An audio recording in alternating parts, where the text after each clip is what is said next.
तो कल रात जब आप नींद में सो रहे थे, तड़के का जो समय होता है 2-2:30 बजे, यह खबर पूरी दुनिया में फैली कि ईरान ने बहुत बड़ा हमला किया है इजराइल के ऊपर।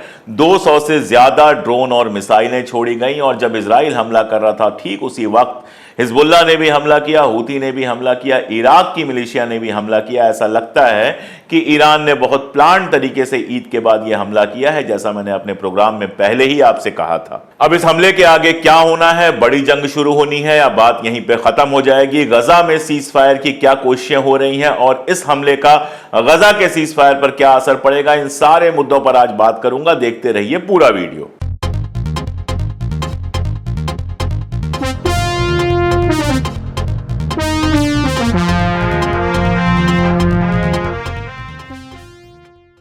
नमस्कार, मैं अशोक कुमार पांडे और स्वागत है आपका टीसीएच पर। पिछले कई वीडियो से मैं आपको यह बात बता रहा था कि ईरान कभी भी इजराइल के ऊपर हमला कर सकता है।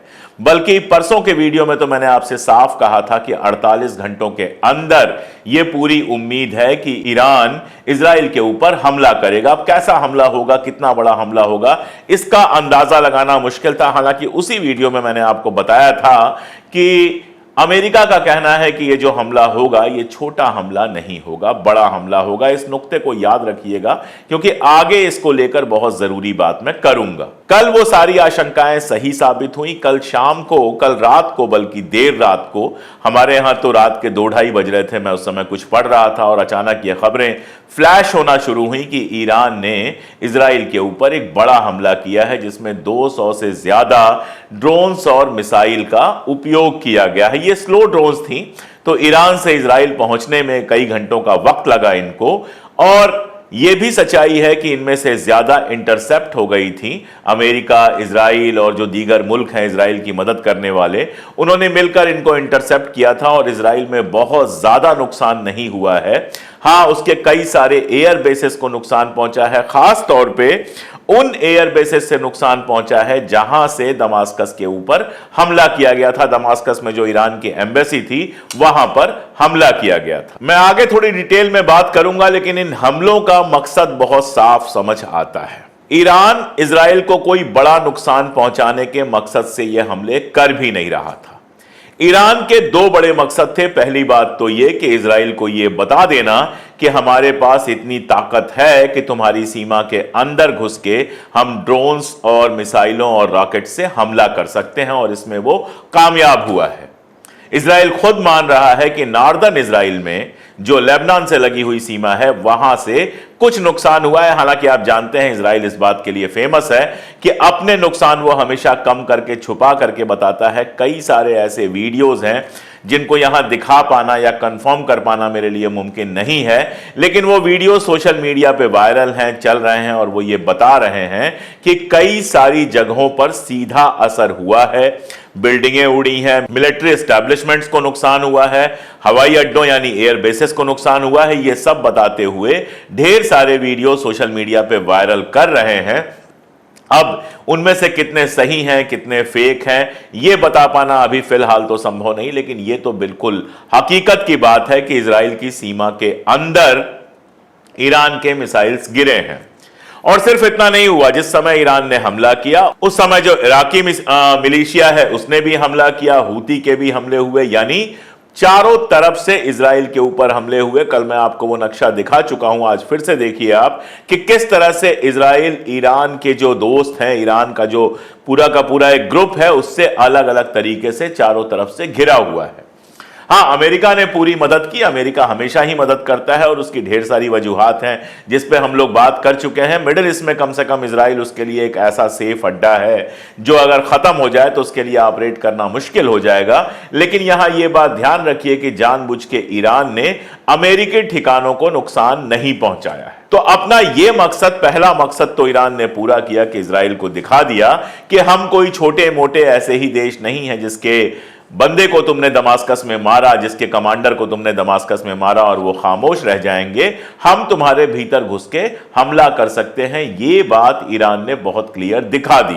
दूसरा जो इसका सबसे इंपॉर्टेंट पहलू है, ईरान ने जो दूसरी चीज की कल के हमले में, वो ये की कि अपना बदला पूरा किया, अपनी जनता को उसने दिखा दिया। ऑपरेशन ट्रू प्रॉमिस इसका नाम दिया था, यानी सच्चा वादा। जो हमने वादा किया वो निभाया। खामेनी साहब और बाकी लोग लगातार कह रहे थे कि इजराइल ने ये जो हरकत की है इसके लिए उसको पनिश किया जाएगा। तो अपनी जनता को और खाड़ी के अंदर मिडिल ईस्ट में दिखाया कि उसके पास कितनी ताकत है। आज उसने ये साबित किया, कल रात को उसने ये साबित किया कि आज के दौर में मिडिल ईस्ट में जितनी ताकत ईरान के पास है उतनी किसी भी और मुल्क के पास नहीं है, चाहे वो सऊदी अरबिया हो चाहे बाकी सारे देश हो। एक और इंपॉर्टेंट घटना हुई टर्की के बारे में। आप जानते हैं कि टर्की आगे पीछे करता रहता है, लेकिन कल जब अमेरिका ने उससे अपना एयर स्पेस यूज करने की अनुमति मांगी तो टर्की ने अपना एयर स्पेस यूज करने की अनुमति नहीं दी। टर्की ने कहा कि अमेरिकी और इजरायली जो जहाज हैं वो हमारे एयर स्पेस से नहीं गुजर सकते हैं। इसके पहले टर्की इजराइल को एक्सपोर्ट पर बैन कर चुका है। यह अलग बात है कि बैन करने के पहले उसने इजराइल को बहुत माल पहुंचाया है, लेकिन अब वो वहां पर एक्सपोर्ट्स को बैन कर चुका है। एक और घटना घटी जॉर्डन के साथ। जॉर्डन आप जानते हैं कोई हिस्टोरिक मुल्क नहीं है। अमेरिका और ब्रिटेन ने मिलकर जॉर्डन को बनाया था और जॉर्डन का जो शाह है वो पूरी तरह से अमेरिका का गुलाम है, ये बात आप जानते हैं। जबकि शाह की जो वाइफ है जॉर्डन में वो फलस्तीनी है, लेकिन इससे कोई फर्क नहीं पड़ता। जॉर्डन की जनता सड़क पर लगातार उतरकर फलस्तीनियों का सपोर्ट करती है, लेकिन जॉर्डन के शाह पूरी तरह से इजराइल और अमेरिका के साथ खड़े रहते हैं। कल भी उन्होंने ये बात बिल्कुल क्लियर कर दी कि अमेरिकन और इजरायली जो जहाज हैं या बाकी सारे हैं उनको वो स्पेस देंगे। और उन्होंने ये भी कहा कि अगर ईरान का कोई मिसाइल, अगर ईरान का कोई ड्रोन हमारे एयर स्पेस में दिखा तो हम उसको मार गिराएंगे। यानी जॉर्डन ने क्लियर कर दिया कि वो ईरान के साथ नहीं है। और मैं आपको बताऊं कि ईरान की जो बृहत्तर योजना है, बड़ी योजना है, उसमें जॉर्डन के ऊपर कब्जा शामिल है। कभी अलग से बात कर लेंगे। अजरबैजान के साथ वो अपने रिश्ते ठीक करने की कोशिश कर रहा है और जॉर्डन पर किसी न किसी तरह से कब्जा करने की कोशिश कर रहा है। यह आसान काम नहीं होगा, लेकिन ईरान की योजना में है। यानी ईरान और जॉर्डन की जो दुश्मनी है कल एक बार और साफ हो गई। इसके अलावा जितने भी मुल्क हैं, चाहे वो सऊदी अरबिया हो, चाहे वो यूएई हो या बाकी सारे मुल्क हो, उन्होंने खामोशी रखी। ना तो वो इस तरफ खड़े हुए ना उस तरफ खड़े हुए, वो खामोशी से देख रहे थे। ये अपने आप में ईरान की पावर का एक स्वीकार है। वो मानते हैं इस बात को कि इस समय मिडिल ईस्ट में ईरान एक बड़ी पावर है और कोई भी उससे टकराना नहीं चाहता। आप ये भी जानते हैं कि ईरान सीधी जंग में नहीं जाना चाहता। 1979 में इस्लामिक रिवॉल्यूशन जब हुआ वहां पे, उसके बाद से ही इजराइल से उसकी दुश्मनी है। उसके जो साथी हैं, चाहे वो हिजबुल्लाह हो, चाहे हमास हो, चाहे बाकी सारे हो, चाहे हूथी हो, ये लगातार इजराइल के ऊपर हमला करते रहते हैं और इनको ईरान पूरी मदद पहुंचाता रहता है। लेकिन ईरान ने सीधे इजराइल के ऊपर कभी हमला नहीं किया था। ये पहला हमला था और बड़ा हमला था। मैं बार बार इस बात को कहूंगा कि यह बड़ा हमला था। चाहे आप अमेरिकी अखबार देखिए, चाहे आप इजराइल के अखबार देखिए और चाहे आप कहीं और के अखबार देखिए, सभी इस बात को स्वीकार कर रहे हैं कि यह एक बड़ा हमला था। इजराइल किस कदर डरा हुआ था मैं आपको बताऊं। स्कूल सारे बंद कर दिए गए थे, लोगों को शेल्टर में भेज दिया गया था। और सबसे बड़ी खबर यह कि कल जब इजराइल के आसमान पर कोई जहाज नहीं उड़ रहा था, यहां तक कि 7 अक्टूबर के बाद पहली बार गजा पट्टी के ऊपर भी कोई इजरायली जहाज उड़ता हुआ नजर नहीं आ रहा था, तो एक जहाज नजर आ रहा था। और जानने वालों का कहना है कि इस जहाज में बैठकर बेंजामिन नेतन्याहू एक सुरक्षित बंकर में जाकर छुप गया था ताकि उसकी जान को कोई खतरा ना हो। तो अमेरिका वगैरह की मदद से इजराइल इंटरसेप्ट करने में और बड़ा खतरा टालने में सफल तो रहा। और मेरा ऐसा मानना है कि ईरान चाहता भी नहीं था कि कोई बड़ा खतरा हो। उसने इस तरह के हथियार फेंके भी नहीं थे जिससे इजराइल के ऊपर कोई बड़ी तबाही आए। वो सिर्फ चेतावनी देना चाहता था। लेकिन इतने भर से इजरायली कितना डरे हुए थे इस बात को आप समझ सकते हैं। असल में आपको इस घटना से एक दिन पहले हुई एक घटना जानना जरूरी है। वो वाकया बेहद इंपॉर्टेंट वाकया था। स्ट्रेट ऑफ हार्मुज है जो पर्शियन गल्फ और गल्फ ऑफ ओमान के बीच में एक पतला सा इलाका है जहां से जहाज गुजरते हैं। पानी का इलाका है जाहिर तौर पे जहां से जहाज गुजरते हैं। इस तरफ गल्फ ऑफ ओमान है, उस तरफ पर्शियन गल्फ है जिसको आप फारस की खाड़ी कहते हैं। वहां से एक जहाज गुजर रहा था, जिसका रजिस्ट्रेशन जो था वो पोर्चुगाल का था, लेकिन उसकी मिल्कियत जो थी वो एक इजरायली की थी। उसका जो नाम था MSC एरीज। इस जहाज पर ईरान ने बाकायदा कब्जा किया। वीडियो आया, वो वीडियो आप देखिए, जिसमें एक जहाज आराम से कब्जा कर रही है उस पानी के जहाज पर और इसको ले जाकर ईरान ने जब्त कर लिया। यानी इजराइल का एक जहाज ईरान ने जब्त कर लिया। यह लगभग पहली बार हुआ है। हूती उधर रेड सी में पूरा ब्लॉक लगाए हुए हैं। अमेरिका, इंग्लैंड कितनी भी कोशिश कर रहे हैं, लगातार बमबारी कर रहे हैं, लगातार सारी चीजें कर रहे हैं, लेकिन हूती से पार नहीं पा रहे हैं। रेड सी अभी भी इजराइल के लिए ब्लॉक पड़ा हुआ है। अगर यूएई और सऊदी अरबिया ने उनको लैंड रूट नहीं दिया होता तो उनके लिए बहुत मुश्किलात पैदा हो सकती थी। अब ऐसा लगता है कि ये जो हॉर्मुज की खाड़ी है, जिसके बारे में मैंने आपको बताया कि गल्फ ऑफ ओमान और पर्शियन गल्फ के बीच में है, ईरान से बिल्कुल लगी हुई है, यहां से भी इजराइल को अपनी जहाजें पार करा पाना आसान नहीं होगा। हालांकि अखबारों में खबरें नहीं दिखी मुझे, लेकिन सोशल मीडिया पे कई इंपॉर्टेंट हैंडल्स ने यह सूचना दी कि ईरान ने कहा है कि आगे भी इस रास्ते से किसी इजरायली जहाज को जाने नहीं दिया जाएगा। यानी ईरान की यह जो तैयारी है, यह मल्टीपल लेवल पे है।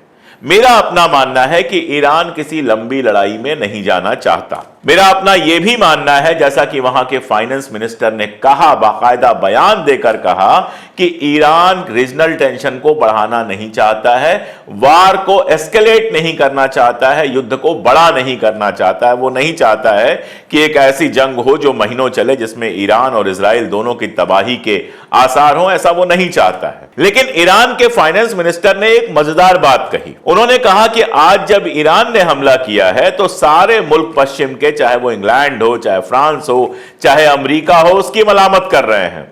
हिंदुस्तान सरकार का भी एक बयान जारी हुआ है, हालांकि उसमें किसी की मलामत नहीं है। वो एक बहुत डिप्लोमेटिक बयान है जिसमें कहा गया है कि उस इलाके में शांति बनी रहे, यही बेहतर है। लेकिन बाकी मुल्कों ने बाकायदा मलामत की है और अमेरिका ने G7 की, ग्रुप ऑफ सेवेंस की जो मीटिंग है वो बुलाने की बात की है कि उस मीटिंग में हम बैठेंगे और ये तय करेंगे कि हमें क्या करना है। पहले से ही ईरान के ऊपर दुनिया भर के सैंक्शन लगे हुए हैं, उस पर भी बात करूंगा मैं। अब ये लोग कुछ और करने के प्लान में हैं। यूएन सिक्योरिटी काउंसिल की मीटिंग भी बुला ली गई है। तो फाइनेंस मिनिस्टर ऑफ ईरान ने कहा कि आज तो आप इतनी सारी बातें कर रहे हैं, लेकिन दमास्कस में जब हमारे दूतावास पर हमला हुआ था, जब हमारे कंसुलेट पर हमला हुआ था, जो वियना का जो समझौता है उसके बिल्कुल खिलाफ है, इंटरनेशनल रूल्स के खिलाफ है, तब आप लोगों के मुंह में दही जमी हुई थी, तब आप लोगों से एक लफ्ज ना बोला गया, तब सारे के सारे खामोश बैठे हुए थे। यूएन सिक्योरिटी काउंसिल गजा पे बाकायदा प्रस्ताव पास करती है वहां पर सीज फायर के लिए, और उसके बाद भी इजराइल लड़ाई जारी रखे रहता है, सारे लोग खामोश रहते हैं। जब 7 गोरे इमदाद करने वाले वहां मारे जाते हैं तो थोड़ा बहुत शोर होता है, और उसके बाद भी सब खामोश बने रहते हैं। इजराइल को आराम से हथियार मिल रहा होता है, इजराइल आराम से अपना जेनोसाइड कर रहा होता है, किसी को कोई असर नहीं होता है। आज जब ईरान ने बदले की कार्रवाई की है, पहली कार्रवाई इजराइल ने की थी, इजराइल ने दमास्कस में ईरान के कंसुलेट पर हमला करके यह तमाशा, यह जंग शुरू की थी, और अगर उसके बदले में ईरान ने यह हमला किया है तो सारे मुल्क बड़ी बड़ी बातें कर रहे हैं। यह बात बेहद इंपॉर्टेंट है। इंपॉर्टेंट इसलिए कि 2 और बयान हैं इंटरनेशनल जिनको देखना, जानना, समझना जरूरी है। पहला बयान जो है वो एक्सियस में छपा है और इसको लिखा है बराक राविड ने। बराक राविड जो है वो बड़े पत्रकार हैं अमेरिका के, और उन्होंने ही सोशल मीडिया पर सबसे पहले यह खबर लीक की थी कि ईरान ने हमला किया है।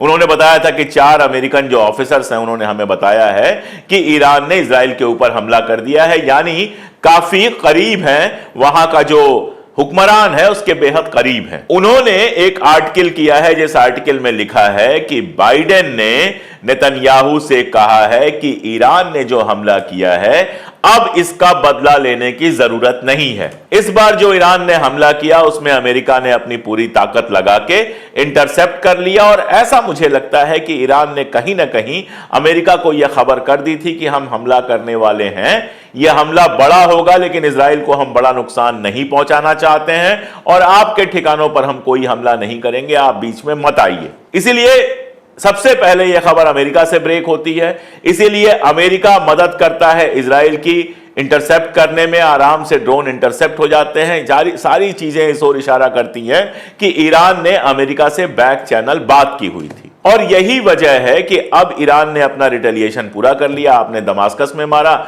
ईरान ने इजराइल के अंदर जाकर हमला किया, बात पूरी हो गई। बाइडेन का कहना है कि इसके आगे इजराइल को कुछ भी करने की जरूरत नहीं है। और बराक रॉबिट बताते हैं कि उस बातचीत में नेतन्याहू ने कहा कि आई कैन अंडरस्टैंड। जब अमेरिका ने कहा कि अगर आप रिटेलिएशन करेंगे, अगर आप जंग को बड़ा करेंगे तो हम आपकी इस तरह से मदद नहीं कर पाएंगे, तो नेतन्याहू ने कहा मैं समझ सकता हूं, आई कैन अंडरस्टैंड।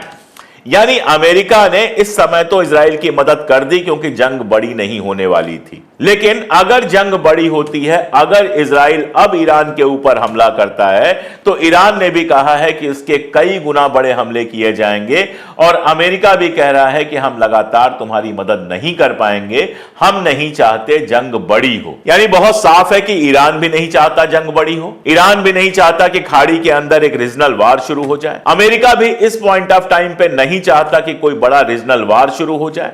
ईरान को अपनी ताकत दिखानी थी, वो ताकत उसने दिखा दी।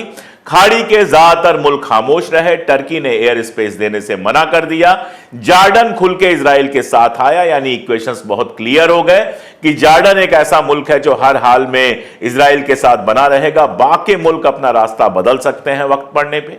ये सारी चीजें क्लियर हो गई। और ये क्लियर होने के बाद, इसीलिए मैंने शुरू में आपसे कहा था कि जो नुक्ता मैं बता रहा हूं अमेरिका का, उस पर ध्यान रखिए। अमेरिका अब नहीं चाहता कि वहां पर रीजनल वार एस्केलेट हो, क्योंकि अगर रीजनल वार एस्केलेट होगा और अमेरिका मदद करेगा इजराइल की, तो सबसे ज्यादा खतरा जो होगा इराक में, सीरिया में और दीगर इलाकों में जो अमेरिकी ठिकाने हैं उन पर होगा। आप जानते हैं कि इराक में पहले भी अमेरिकी ठिकानों पर हमला हो चुका है। और अगर जंग बड़ी होती है तो पहली बात तो यह कि यह श्योर नहीं है कि खाड़ी के देश जॉर्डन को छोड़ के, हो सकता है कतर भी थोड़ा बहुत कुछ करे, कतर भी मुझे लगता नहीं है कि जंग में जाएगा। जॉर्डन को छोड़ के खाड़ी का कोई देश इजराइल के साथ खड़ा नहीं होगा, नंबर 1। और अगर अमेरिका, फ्रांस और ब्रिटेन जैसे मुल्क खड़े होते हैं, आपने देख लिया है कि यमन में सारी ताकत लगाने के बावजूद ये हूती का कुछ नहीं कर पा रहे हैं। तो अगर ये खड़े होते हैं तो जानो माल का नुकसान तो बहुत होगा, लेकिन वो नुकसान अमेरिका के ठिकानों का भी होना तय है। चाहे वो इराक के ठिकाने हैं, चाहे वो सीरिया के ठिकाने हैं, उन पर भी हमला होगा।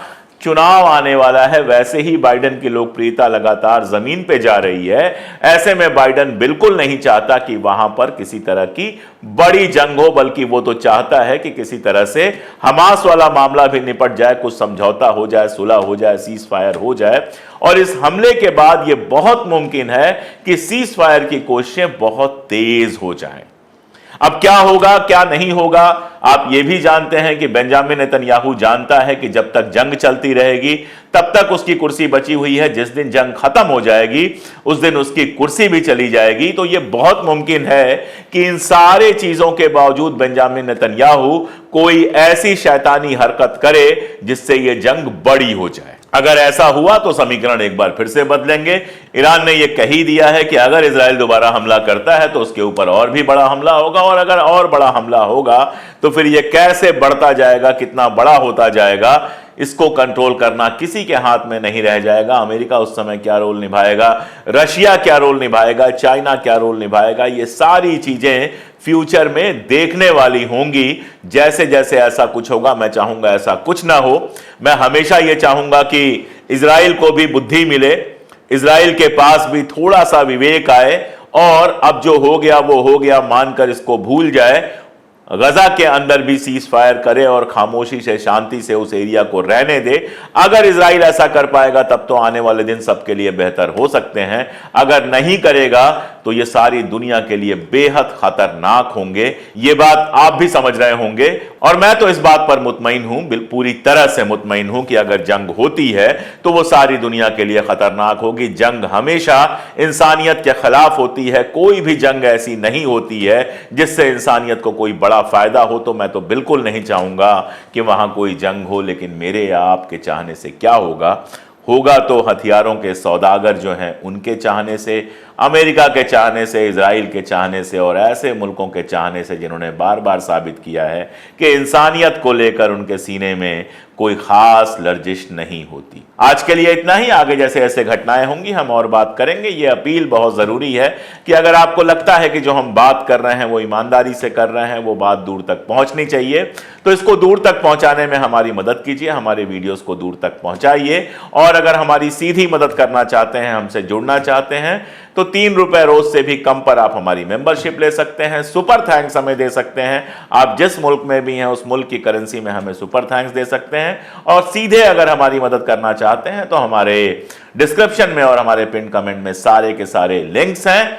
जैसा करना चाहें, जैसी मदद करना चाहें, जैसे हमसे जुड़ना चाहें, आपकी हर आवाज, हर बात हमारी ताकत है, आपका हर कदम हमारी ताकत है। और जब आप हमें ताकत देंगे तभी हम सत्ता और कैमरे की आंख में आंख डालकर सच बोल पाएंगे। बहुत शुक्रिया।